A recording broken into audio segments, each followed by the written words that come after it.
Halo teman-teman, apakah kalian sudah tahu apa itu banjir? Sebelumnya, kenalan sama yang buat video ini dulu yuk. Video ini dibuat oleh Alfia Nurlaili, Syaharani Sidin, dan Amelia Tirahdas.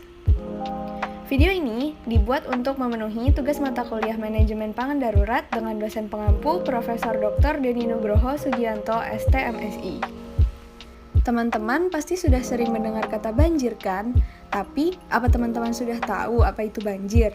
Banjir merupakan peristiwa ketika air menggenangi suatu wilayah yang biasanya terjadi karena curah hujan turun terus-menerus dan mengakibatkan meluapnya air sungai, danau, laut, atau drainase karena jumlah air yang melebihi daya tampung media penopang air.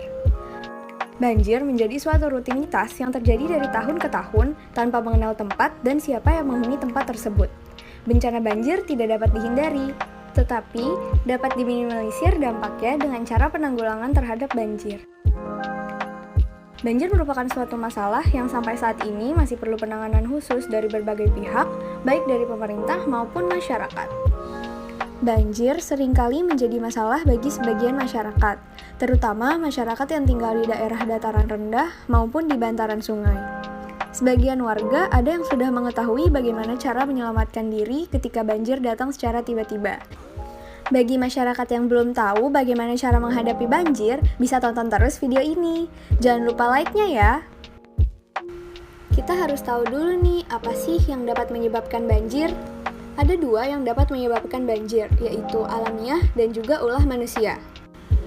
Penyebab banjir karena alam itu diantaranya karena curah hujan yang tinggi, erosi, wilayah hilir dan dataran rendah, serta gravitasi bulan dan matahari.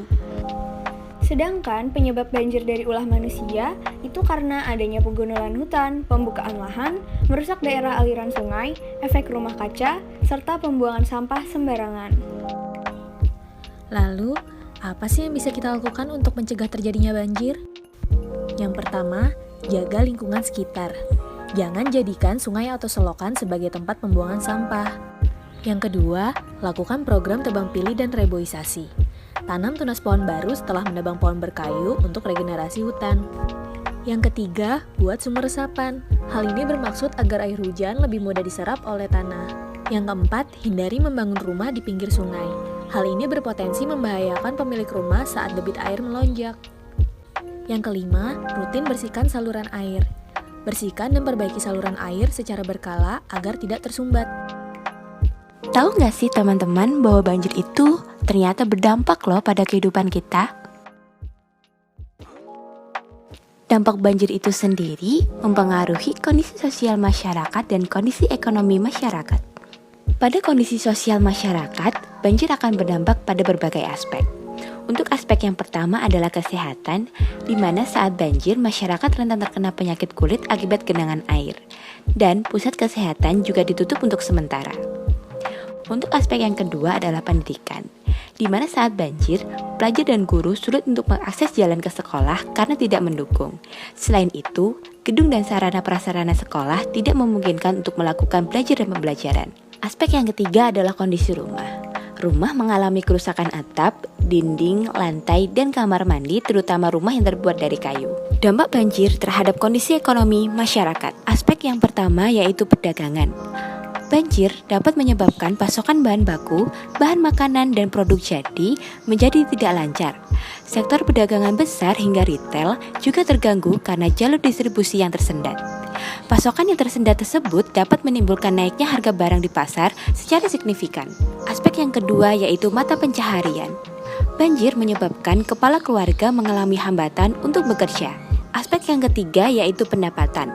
Pendapatan relatif menurun ketika terjadinya banjir karena akses akomodasi terganggu dan upah yang diterima tidak hanya uang, namun juga bisa berbentuk barang seperti sembako.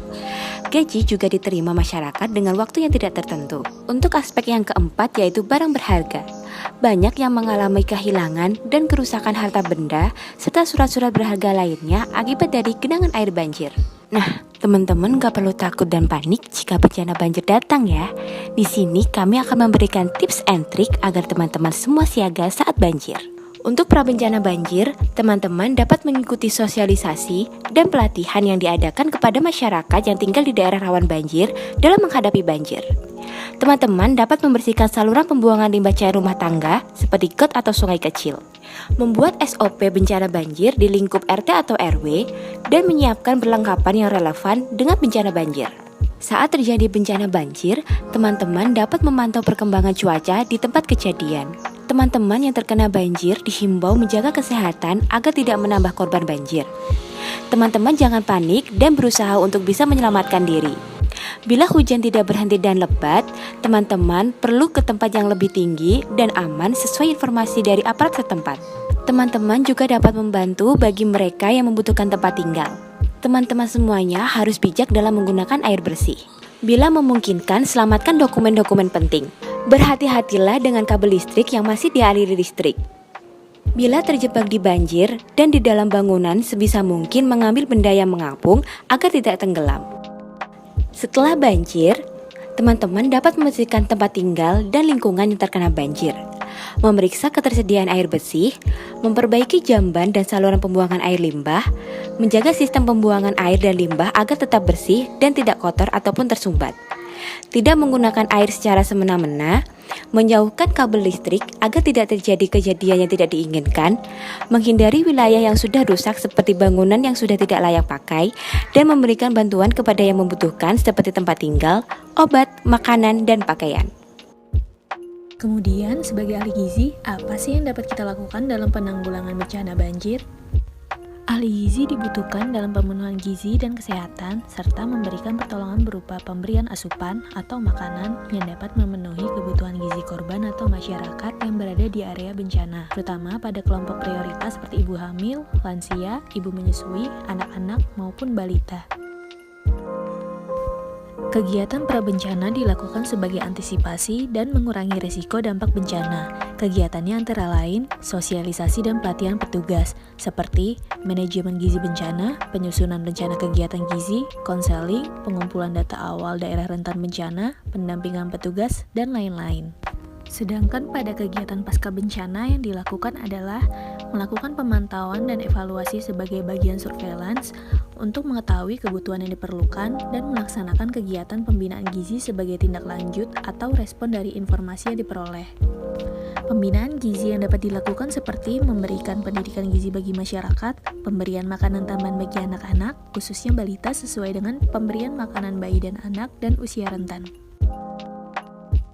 Nah, sekarang teman-teman sudah tahu kan bagaimana cara mencegah dan juga menghadapi banjir? Ingat-ingat terus ya, supaya tidak kaget ketika bencana banjir datang.